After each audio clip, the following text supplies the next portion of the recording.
Hey, how's it going, guys? It's Technical Tim here, and I want to thank everyone so much who's been liking all my videos and subscribing to the channel. And I'd really appreciate it if you gave this video a thumbs up or subscribe if you haven't already. And we have a few weeks off, which is actually, it's been kind of nice. I've been kind of taping and getting ahead even all the way into the February cards, so it's going to be really nice being way ahead. But I just wanted to send out a quick little video, just kind of a reaction video on Ben Askren retiring. And you guys know, I picked Askren to beat Maya, ended up not working out, but I followed kind of that fight from a preview point of view very in depth.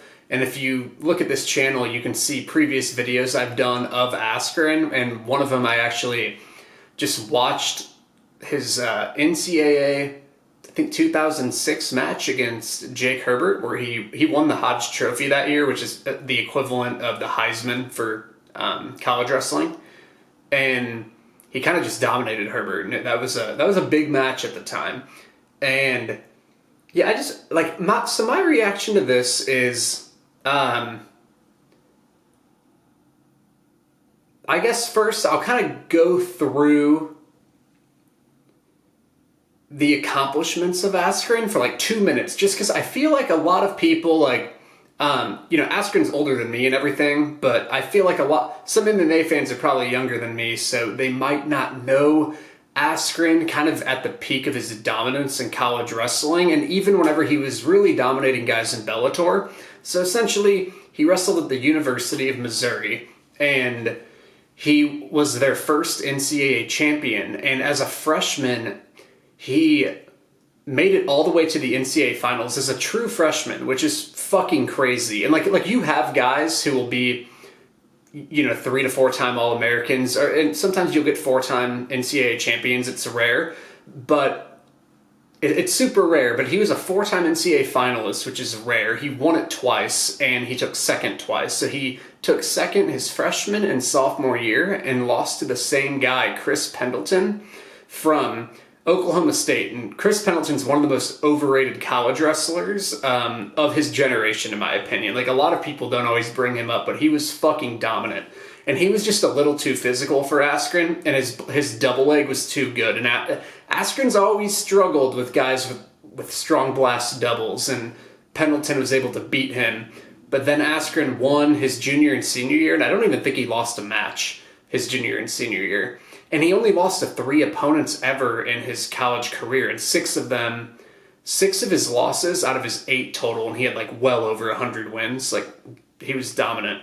Were all to Pendleton. So he pretty much was he lost to the same guy his first 2 years and then was dominant. And he was young though. He was a freshman and sophomore. He was a lot better whenever he was a senior. But he embraced scrambling. And scrambling, if you watch that video that I did with Askren, he was such a dominant scrambler. And at the time, there was kind of an old school thought about his style of wrestling. Some of the old school, guys who've been around the block for a while in wrestling kind of thought that Askren's scrambling wasn't really teachable and things like that. And that it wasn't like basic, and you couldn't teach it, and it was kind of just almost like a gimmick, even though it was effective. They would admit it was effective, but they didn't think it was the way to go about things, and that it wasn't the maneuvers to teach up-and-coming wrestlers. But now if you look at NCAA wrestling, scrambles are really, really a crucial element of the sport, and some of the best wrestlers are just dominant scramblers, and the truly elite ones can all scramble their asses off. So Askren kind of was a pioneer that's his nickname, Funky, and it comes from, they call this scrambling style like funky style, that's what they would call it. But also he was I wrestled since I was 4 years old, and he was my camp. I went to the Mizzou wrestling camp. I'm from Missouri. I'm from St. Louis, Missouri. And he was actually my camp counselor. I think it was like when he was a sophomore or junior in college. I was younger than him. And he was my camp counselor. And like, I know a lot of people talk shit on Askren just because he kind of like plays to the entertainment side of the sport. And we'll kind of talk shit a little bit. And so a lot of people like to hate on the guy, but honestly, I couldn't say anything but nice things about the guy. He was a super good coach too, and he was just a good dude, to me at least. So I did want to say that. But as far as like him retiring, I think this is what this is kind of my reaction to the situation. He had to get hip replacement surgery, so it just is what it is. So I feel bad for him when it comes to that. I think he's been dealing with that issue for a long time, it sounded like. But I thought he was extremely overrated coming into the UFC. That's what I thought.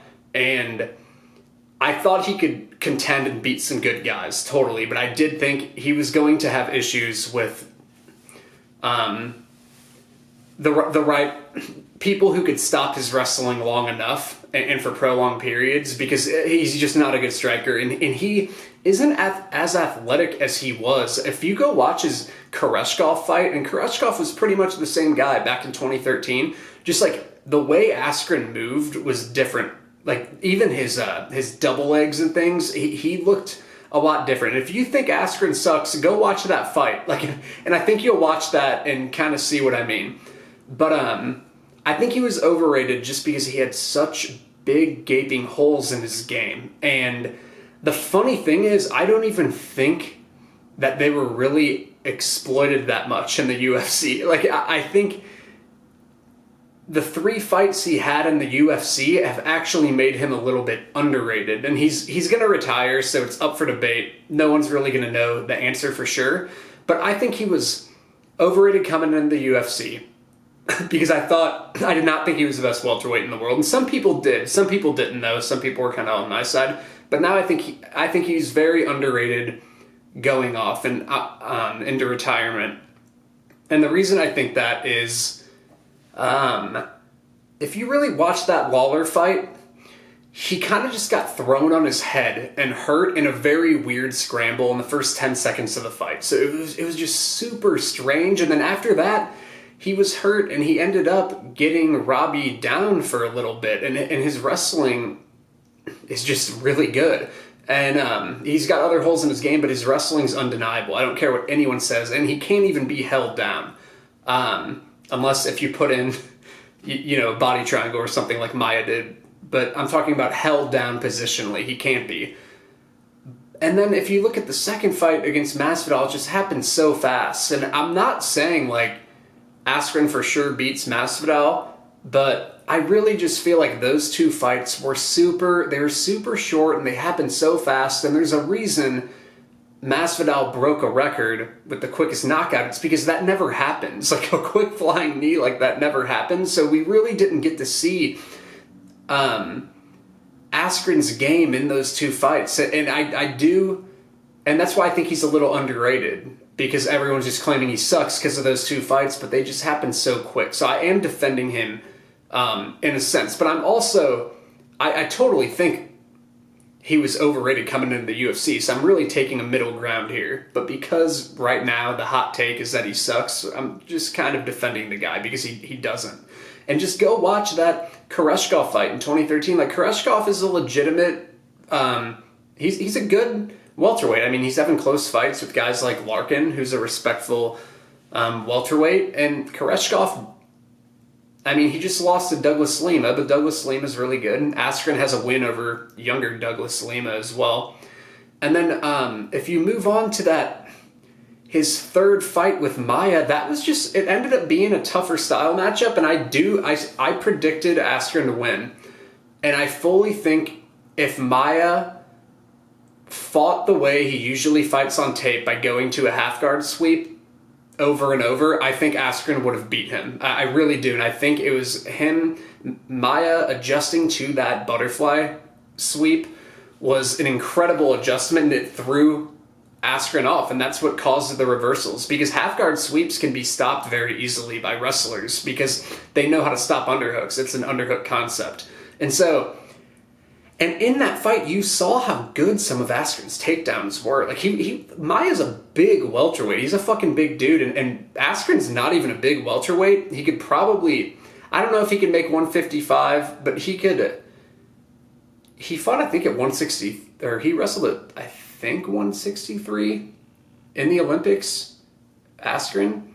So he's smaller, and he was tossing Maia around. It was just, that fight also didn't really get to show what Askren was so good at, his wrestling and top game, because he was a little hesitant to be in certain situations and certain positions. So I just think all three of those fights were kind of weird in their own way. And I think that Askren's UFC stint, I don't think it's going to age very well, obviously, because he went 1-2 and he got finished in 2 fights, and one of them was the quickest knockout ever. But I do think there's a little high variance in the results, and I do think he's a lot better than people are kind of claiming. But I still think he's also a very flawed fighter in many ways, where he was going to be vulnerable to certain guys for sure. So that's kind of my overall reaction to him. But I'm glad the guy didn't really take much punishment in his career, and he's a super good coach, and I think he's now coaching Macy Barber as a wrestling coach, and I mean, it kind of showed in her fight against Jillian Robertson. I mean, 2 years ago, when she was in LFA against, who was it?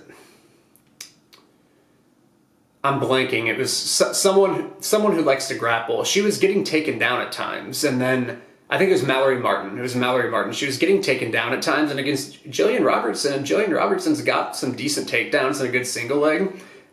Macy Barber was really just easily stuffing all the takedowns, and I do think Ben's probably a little bit, he probably deserves a little credit for the improvement of her wrestling. So yeah, that's just really my thoughts on this, and I'm going to keep making videos throughout the week over just random topics, and yeah, if you have anything you want me to discuss, just comment below. Thanks, guys. Bye.